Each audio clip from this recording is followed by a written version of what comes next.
Hey guys, it's Car Guy 11. I have the brand new Mazda CX-90, the big 3-row with the inline 6-cylinder turbo engine. So this week we're gonna check it out. All right guys, so does the biggest SUV Mazda make handle like a sports car? We're gonna find out today. And you know what? Let me just go ahead and put it in sport mode. There is a sport mode. There's normal mode, there's off-road and towing as well, because this vehicle can tow up to 5,000 pounds in the top trims. And taking around these corners here, you know what? It doesn't do half bad. There is a lot of body roll still, and you're gonna have that. This is a very heavy vehicle and top heavy as well. It has that panoramic sunroof, and it's just a big vehicle, a lot of mass here. It weighs about 4,900 pounds. And you do feel that. Of course, this isn't gonna handle like the smaller SUVs Mazda makes, including the CX-50 I just reviewed. This definitely feels bigger, heavier, bulkier. Steering's also not as tight. It's a little looser and not as connected feeling. Also, I believe the ratio is slower, it seems to be as well. So again, this isn't really going to be a sports car. It is a 3-row SUV family car. Let's punch it off the line here.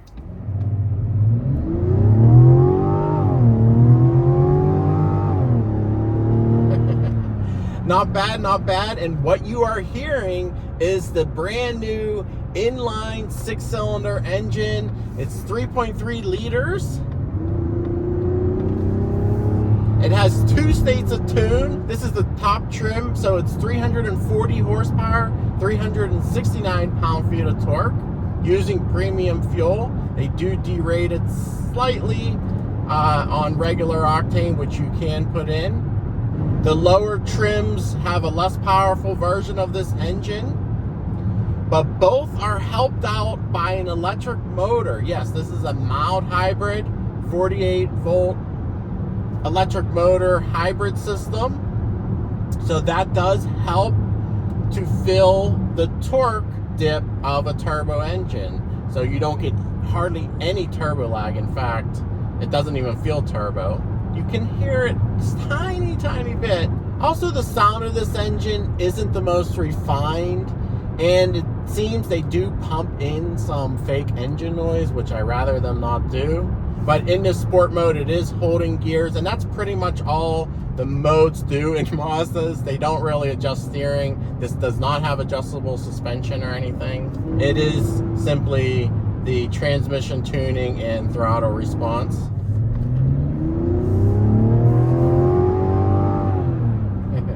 And of course, this is a rear-wheel drive based system, which is new for Mazda. All of their other vehicles, besides the Miata, are front-wheel drive based. And the 4-wheel drive system works excellent here as well. No slip the entire week I was driving it. Mazda knows how to tune their all-wheel drive systems.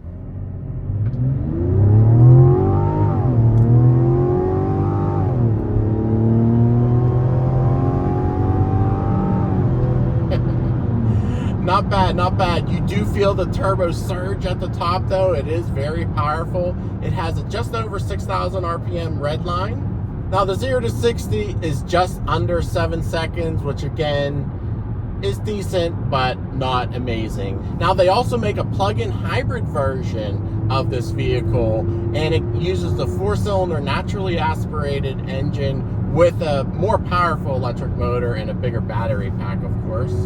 Now in this vehicle, it has completely digital gauges, which is a first for Mazda. So they do change a little bit in the sport mode with red dials, which is pretty cool.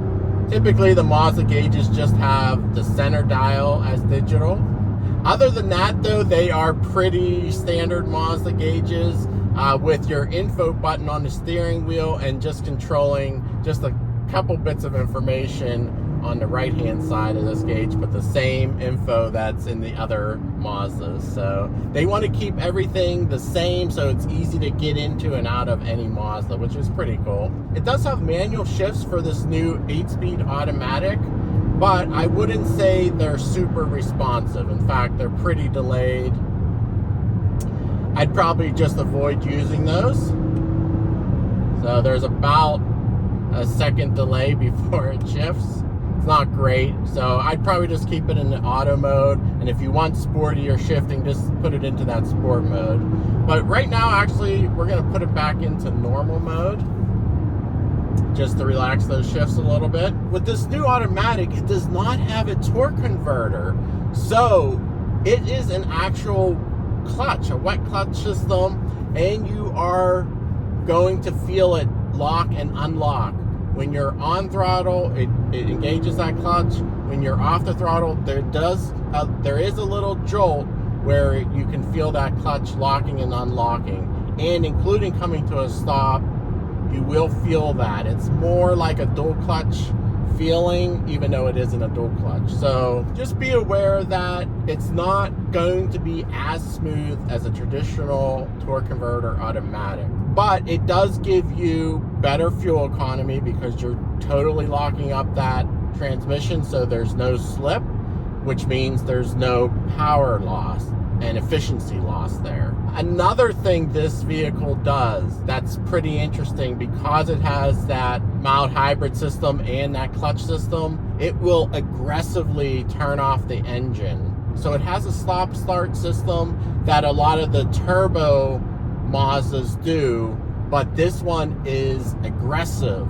So if you just lift off the throttle, right now it turned the engine off when I'm still moving. Normally it would only turn off when you come to a complete stop. So I don't have my foot on the brake or the gas and the engine is still off. But once I put my foot back on the throttle, it does come back to life and engage that clutch. So you will feel that clutch engaging just a hair. And then coming to a stop here, the engine turned off again. And it stays off all the way till I come to a complete stop.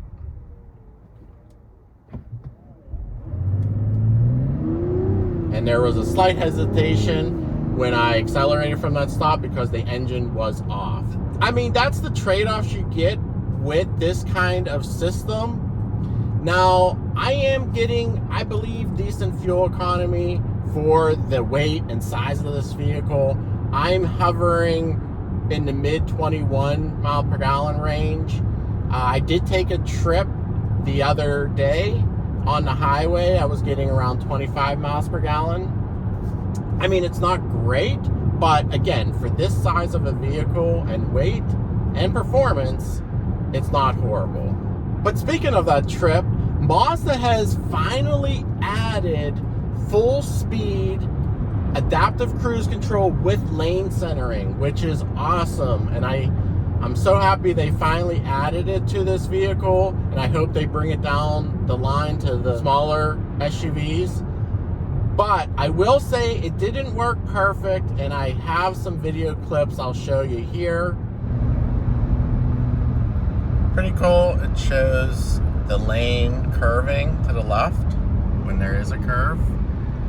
And it shows the vehicles in each lane, except sometimes it thinks the vehicle, like this truck, is in my lane and slows down because it thinks we're behind that truck. I mean, it is very cool, that display, though.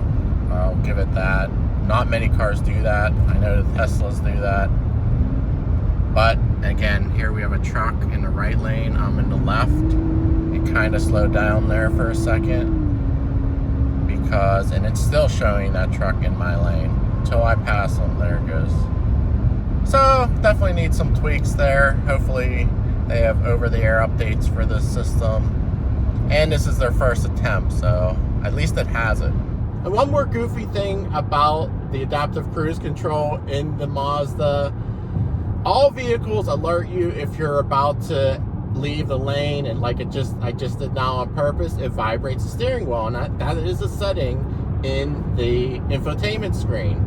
But when it's in adaptive cruise mode and lane centering mode, it will beep at you, not just vibrate.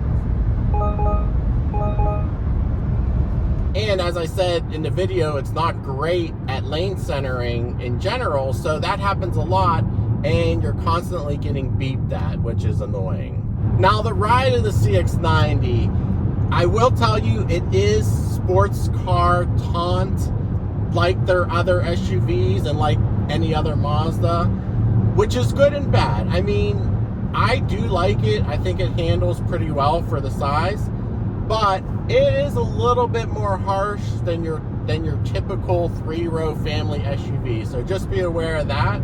And the ride is decent even on these humongous 21-inch wheels. And of course, the interior is Mazda nice, and the dash has this very luxurious suede.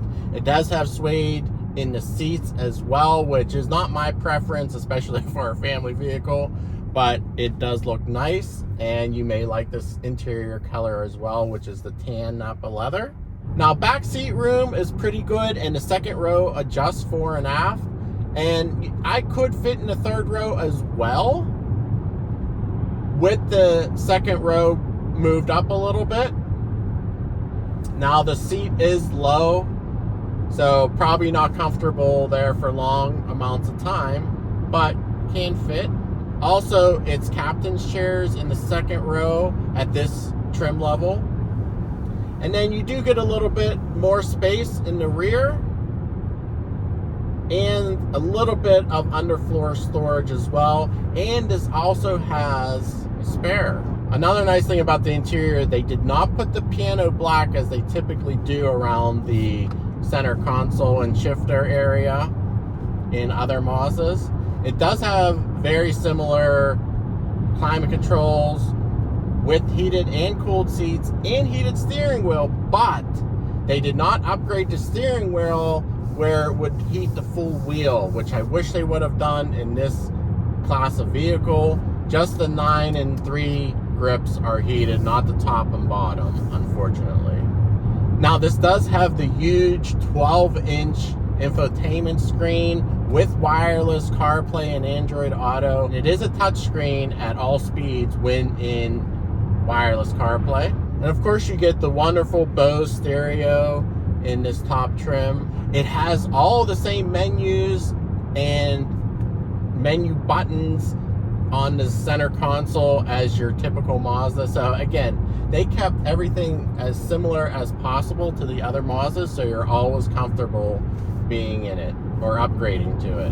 But the seats are a little bit hard, and they don't have any additional controls over the other Mazda SUVs. So there's no lumbar, for example, in the passenger seat. There's no massaging seat option. There's no thigh extension. I would have liked to see those in, again, a $60,000 luxury SUV. They are trying to compete with the luxury brands at this point.